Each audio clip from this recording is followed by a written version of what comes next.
Amen.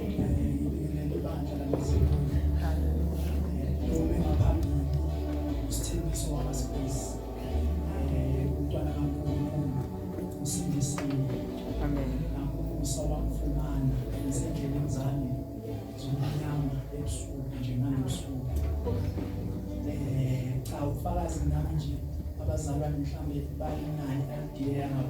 manje ngize ngathi isikhathi esiningi ngicabanga la uJesu kahle angisuse khona bese ngicabanga ngendlela angisuse ngayo ngoba ngempela mangibuka impilo yami umama uphila khona phambi kwami izona eqala ngokuqhubeka umuntu okhulekayo futhi nje ifamily ngicela nje ukuphinda ubufakazi bazalwane ngoba ngingasho ukuthi nje into engiyifisela umuntu empilweni ngizothi nje kancane bazalwane ungaze wenza isandla nje kanje wathi uyabona wena kahle ukuthi ube uphile la emhlabeni fanele bakukhandele wakho umhlaba wedwa akukho la uyophila khona nawe ukhona kube nabantu abazokulimaza yazi kwangimangaza lokho futhi kwangenza extend uvalo ngamina ngoba kuyiqiniso ngoba ngasuke esizowethu balekela abantu abangijimisayo ngafika ngahlala la Spirit ngathola abantu abangijimisayo manje uma esozosho kanje nami ngiyathuka kodwa into engimangazayo angikwazi ngokwenzile ngiyibuze inyanga ukuthi ayicha wena mfowethu bathi imali ngiyithatha ngiqoke nebhuku elidabukile uyabona uthi cha isimo sakho sinje bathu nemali okay wenza ke lokho akwenza wangifaka elinye ngale umva wangifutha into wangiqala nje ngifutha uyabona indlela le ayingaka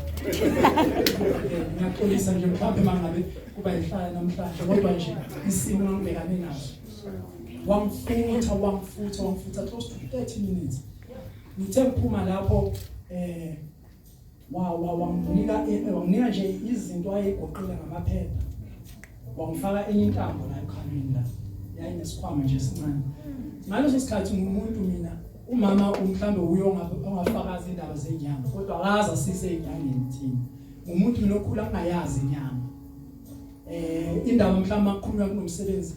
la mkhulele khona la Spirit mhlambe wagcina ngogogo 2007 so izinto engingazazi zonke lezo mangizonikwa le meeting niwa yona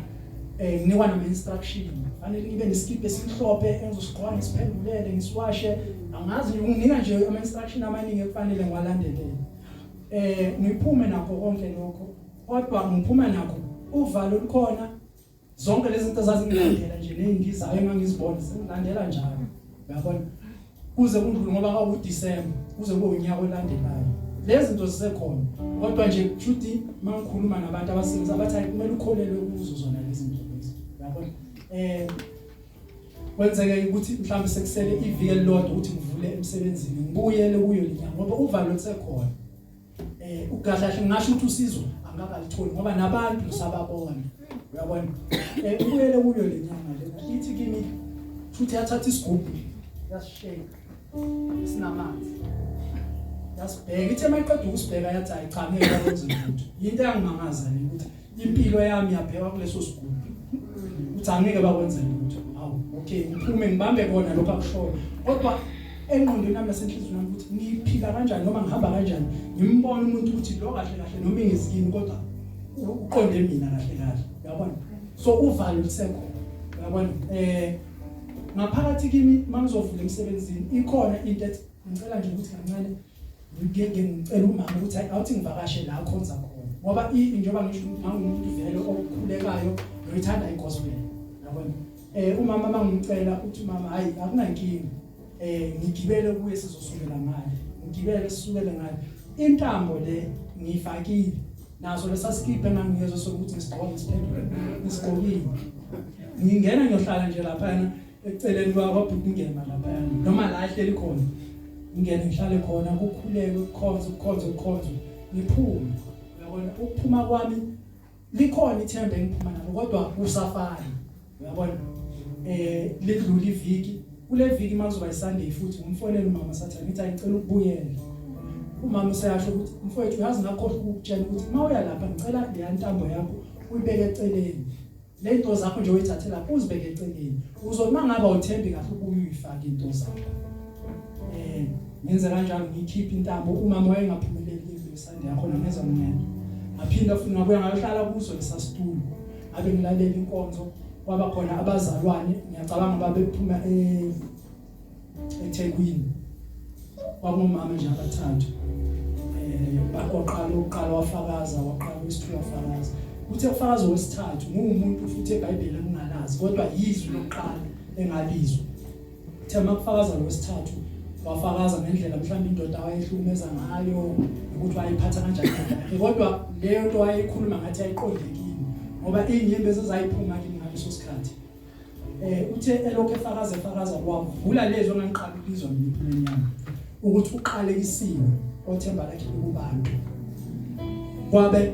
futhi inyembezi ngabe zehla kakhulu ngaleso sikhathi ukuthi nami ngicabanga ukuthi kwakukhululwa kwami lokho uyabona ngalibamba lezwi ngaphuma nalo la mnyango ukuphuma kwami la mnyango ukuze ngiye endlini till today abheke eceleni angibheke emuva amen ngihamba ngithemba uJesu